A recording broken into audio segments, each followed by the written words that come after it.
జై శ్రీరామ్. అయితే పుడతాం, పుట్టిన ప్రతి మనిషికి చెప్తున్నాం, పుట్టిన ప్రతి వాడికి పెళ్ళి అనేది ఉండకపోవచ్చు. వందకి చాలామందికి పెళ్ళైన పిల్లలు ఉండరు.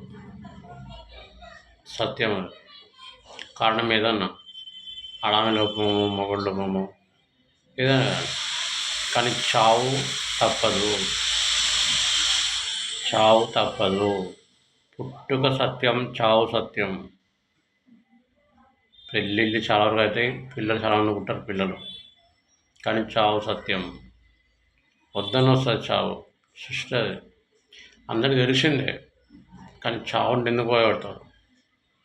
భయపడకండి, ఎప్పుడైనా చచ్చిపోవాల్సిందే. కొంతమంది చెప్పు వస్తుంది, ఏదో జబ్బు రూపంలో తెలుస్తుంది ఒకటి చనిపోతున్నాడు. కొంతమంది చెప్పకుండా వస్తుంది, చావు వస్తుంది. పుట్టినవా పక్క చచ్చిపోవాలి. నేనుగా నువ్వుగానే ఎవరన్నా కానీ పుట్టినప్పుడు కూడా చచ్చిపోవాలి. నువ్వు తల్లిదండ్రులు అవ్వచ్చు, అవ్వకపోవచ్చు, పిల్లలు తినొచ్చు, పిల్లలు డౌటే, కానీ చావు 100% కన్ఫామ్. సో చావు చిన్న విషయం, దాని చెప్పి ఆలోచించకండి, ఎక్కువ భయపడకండి. చిన్న విషయం అది.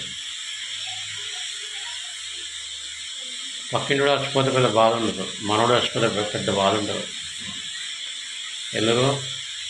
నాది నాది నాది మనం ఎంచుకున్నాం. మమకారం తగ్గించుకోండి, మమకారం తగ్గించుకోండి. ఏదైనా అతి ఉండకూడదు. నమ్మకం కానీ, స్నేహం కానీ, ప్రేమ ఏది కానీ అతి ఉండకూడదు.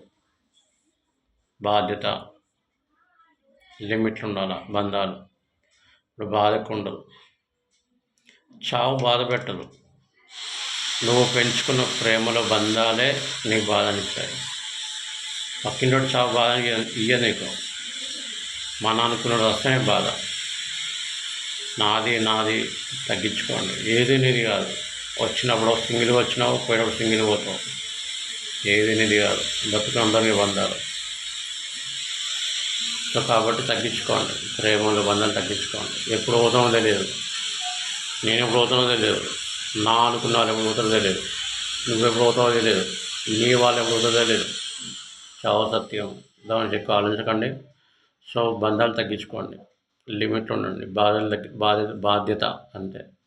కలిసినంత వరకు ఈ సినిమా.